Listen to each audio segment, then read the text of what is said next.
Drake, are you listening to Havana all the time? We need to know, Drake. Right now, currently? Because I'm listening to your music all the time, honey.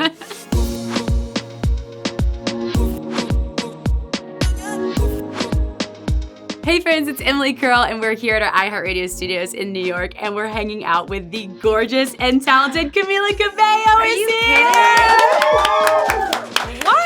First of all, what a lovely crowd we have. Right, we have the whole and crew you are just here. the most gorgeous and loveliest. Oh my God, thank you. Yeah, It's you so really great. are. You have great energy. Oh, that's so sweet. Thank you. You really do. It's so nice to see you again, to have you here at our home base in iHeartRadio. We were just talking about the last time I saw you. Oh, girl. Which was the most epic thing ever. I was on the Met Gala red carpet. Yes, you were. Standing at the top of the stairs. I see you come up the stairs. You are looking gorgeous in your full fit, and you have this amazing ice purse. You couldn't see the anger and and just fear in my eyes.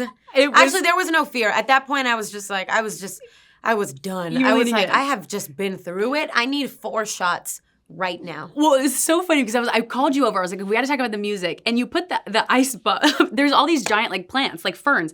You put the ice block in the thing while we did the interview. It was like watering the plants. Because my hand was hurting. I was like, I can't hold this any longer. So my ice bag was in the bush. But what was really fun is when you go to, and don't go to seaquariums, they're bad for animals. But when you go to a seaquarium and it's you touch the starfish? Yeah. It was when I put it down on the bush, do you remember all the reporters were like, is that ice? And suddenly it was grown ass people all being like, we must touch literally 8 people suddenly I think I touched the ice box. Yeah, I think I did. everybody wanted to touch it. I felt just the coolest kid in school because I just had the thing that everybody wanted to touch. I was like, okay, this shit is worth it. I hate it, but it's worth it. So worth it. I couldn't get over that was not on purpose. No. And so what we were just talking about is the behind the scenes. The Met Gala, is such a production. And I feel until you're there, you don't even realize how long that hallway is until you even get up to the stairs. And you're alone.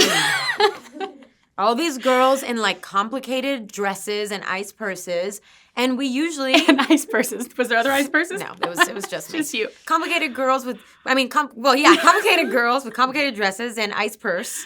One ice purse. And usually when you go to a some people help you, but it's they're you just gotta raw dog this social experience. Raw dog the social experience. So when you turn that corner, you had fully lost at that point when you're taking the photos. Yeah. I mean, it was gone before. They actually moved me up in the line because they realized by the time... melting. Yeah, she's melting. By the time she gets there, she's not going to even have a purse. Oh my God. She's just going to have a single rose. And that wasn't the sketch, was it? Wasn't the idea. But what a great story. What a good memory. Did you have a good night regardless after that? I had a great night, actually. Oh my God. I really had a great night because I was to be honest, I've actually never drank at the Met Gala. That's not true. That's totally a lie. I have drank at the Met Gala. But by the time I got there, I was just so I was just so... we survived the purse walk. I was just drinking wine. I was I found Ben Platt and the fun people. And we were dancing to Ariana.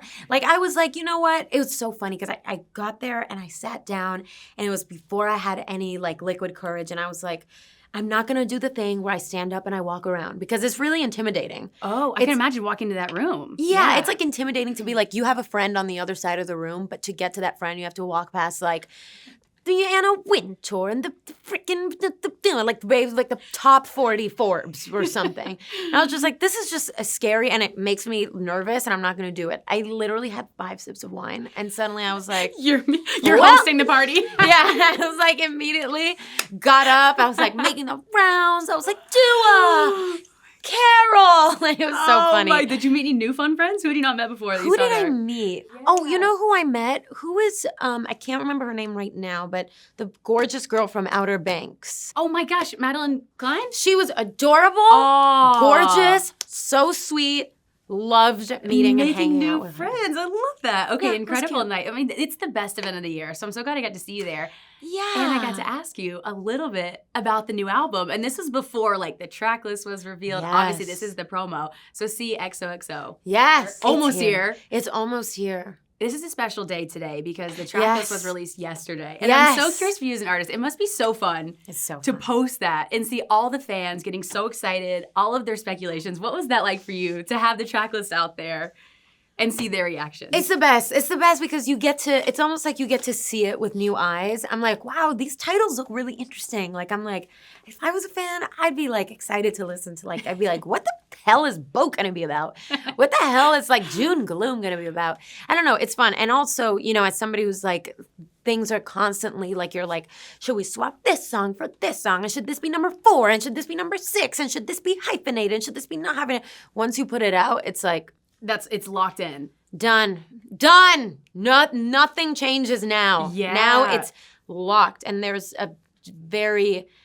like a visceral, like, somatic relief when you can like. Can you feel it? You know when it's time. You know when it's done, or were you tweaking up until the end? You're literally tweaking up until the end. Literally, I think like 3 days ago, I sent a message to Ginsho and Jasper, who I made the whole album with, and I was like, should we add 2 more songs to the album? And they were like, what the hell? How could you wake us up with these? I'm sorry, so loud. But anyway, yeah, just to say, like, until you put it out, it just feels like you can always change things. Yeah. And so it just feels good to be able to be like, and, like, pens down. We're done. Let me ask you this on the opposite spectrum of that. What was the first song you wrote that set the tone for the album? Well, lucky for you, I have the perfect answer to that good. question. I can't wait. There's a song called Chanel No. 5. And I feel like, just like from the point of view of just like the voice of the album as a writer, that is like the voice of the character of XOXO. She likes to drive with the windows down so she can hear what the city's saying at night. She likes its broken English. It's all over the place music taste. Because I feel like, there's me and there's the me that, likes to like put like a hot water bottle and like a electric heating pad and light a candle and like, watch like girls on HBO. And like XOXO is watching girls on HBO.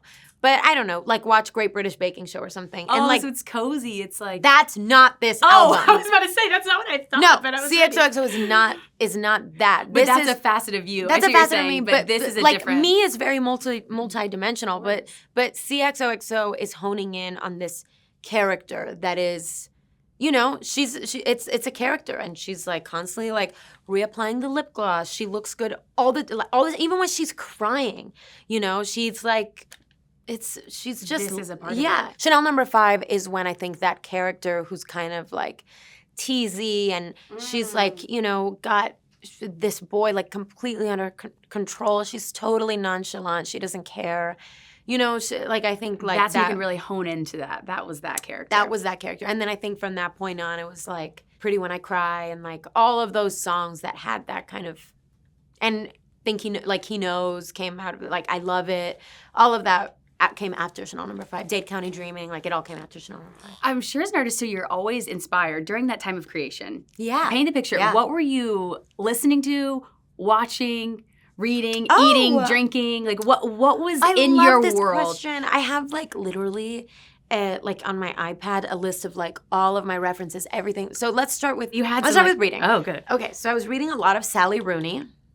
Normal. Oh my God, have you seen the series? Of course I have. Oh God, it's so good. Fantastic. It's fantastic. It's exactly what Phoebe Bridgers said. It makes you sad and horny. Oh my God. But you know what I mean? Yes. I don't know if I can say that. But she tweeted it. She tweeted it. Yeah, It's a reference to her tweet.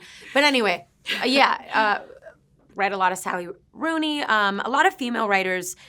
Jennifer Egan, who wrote this amazing book called Candy House, and another amazing book called A Visit from the Goon Squad. Bird by Anne Lamott. Like I was reading a lot of books about writing. Okay, so reading, that was, because you were writing so much of this album, I guess that was an important part of like. There was no co-writers on this album, honey. Right. So I was like, I had to like really dig in there.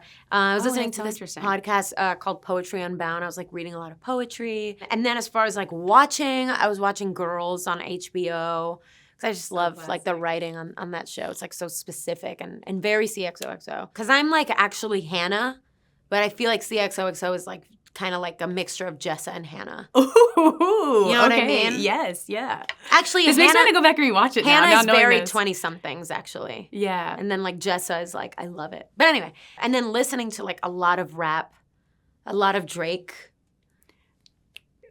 We get Okay. Yeah, we're gonna talk about that in a second. A lot of Drake, a lot of like even like old school rap, a lot of like studying like classic albums that I'd never listened to before. Like I watched that whole like freaking Beatles documentary. Like Yeah. a lot of classic albums that I just didn't grow up listening to because we listened to primarily Latin music. I grew up in a Latin household, so. Being the only writer on this album, was that exciting for you, nerve-wracking? I'm sure challenging in so many ways. Well, and I want to say, obviously, like I made this album with El Guincho yes, and you have Jasper. some amazing producers. Yeah, and amazing. Like they're like amazing Collaborators. collaborators, and I feel like they also pulled the best lyrics and melodies from me in the sense of, you know, like I would like, you know, do like a freestyle pass, and I'd be like, okay, between this verse and this verse, like, okay, which one do you guys like better? And they'd be like, trust me, like this one is like a much fresher one than this one or whatever. So they were like amazing editors and amazing at, you know, pulling references that pulled amazing things from me. Or like, you know, if I, for example, there's a verse I wrote like on Dreamgirls like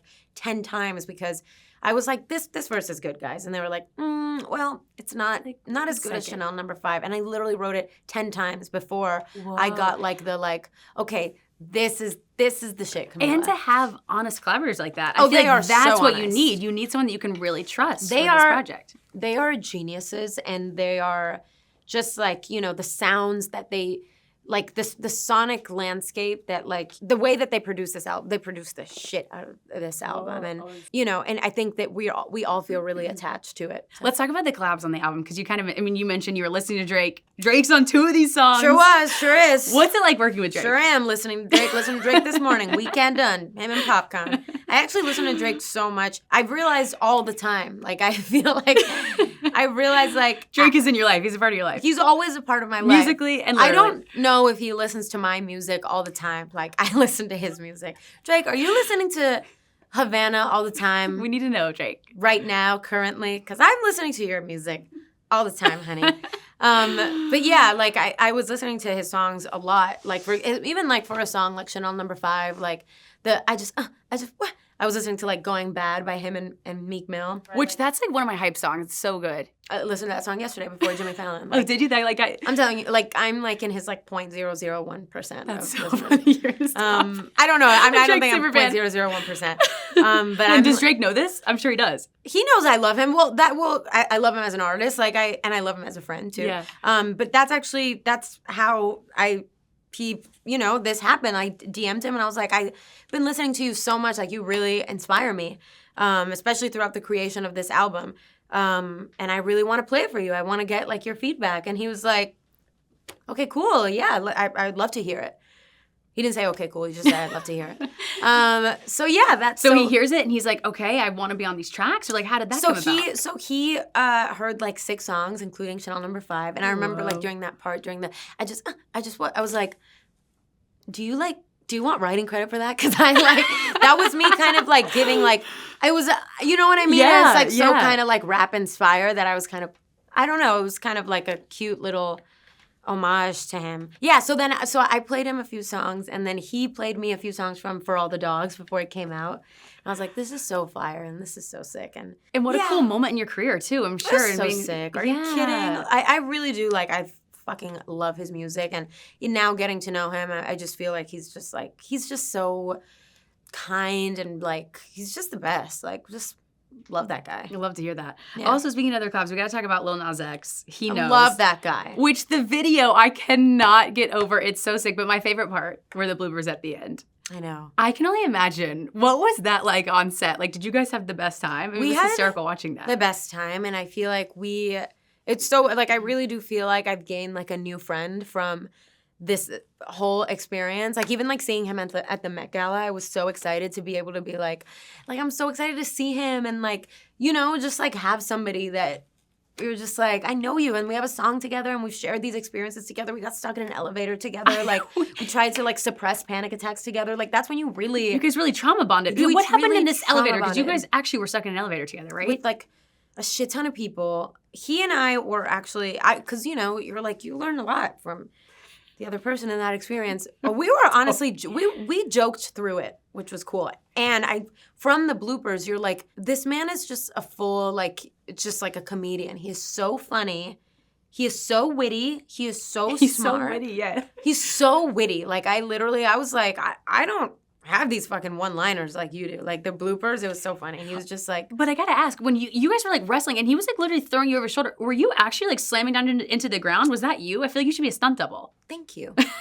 I don't want to be a stunt double because I've never broken a bone in my life. And I don't want to because this...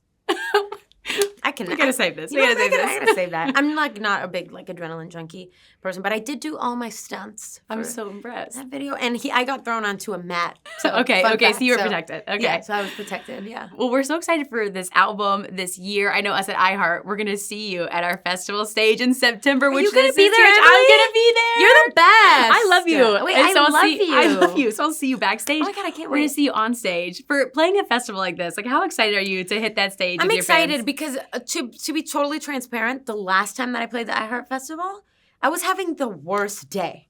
I'm just like I did not plan on saying this, but I'm just being real. No, please. I had the fucking worst day, and it was the only time I've ever, like, I was so panicky, like, on stage. Only time that ever happened to me was that show. So I'm really excited. So this is a comeback. This is a comeback moment. Comeback. I'm gonna be We're gonna ensure you have the best day ever. Yeah, and I already know because I'm in such a different time in my life. I was just kind of going through it at that time. I was about to my say, anxiety was so bad. You seem like you're just in such a great. Do you feel that too? Like I you just seem in do. such a great spot, like personally, professionally, the music, like. I really do. I feel like I'm in a really just like I feel like I'm just like being myself while people are watching, and that's like I feel like that's something you have to practice, and I feel like I'm practicing that. But anyway, yeah, that was like, I really didn't like that show. And now I feel like this is going to be super fun.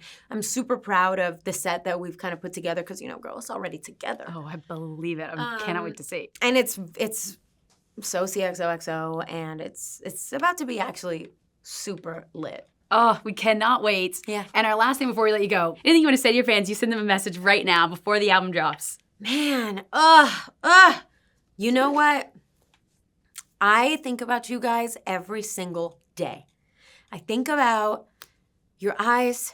I'm just kidding. No, but I do really, I think about how this experience is going to be the most fun for you and is going to give you the most joy. And, you know, my friend Calvin told me something the other day. He was like, he always says, like, love those who love you. And I love the out of you guys. And I really thank you for always standing by my side. Thank you for all the love, you know. I love you guys, and I really love those who love me, and I love you. Oh my God. Camila, we love you. One more time, Camila Cabello, XOXO. We can't wait. Thank you so much, Gia, for being here. This is You're so the best, great. bro. I love you. I love you. I love you.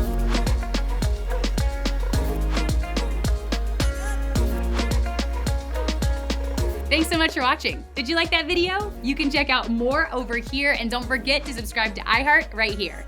And if you're already a longtime fan, make sure you ring the bell down below so you don't miss a single video. See you next time.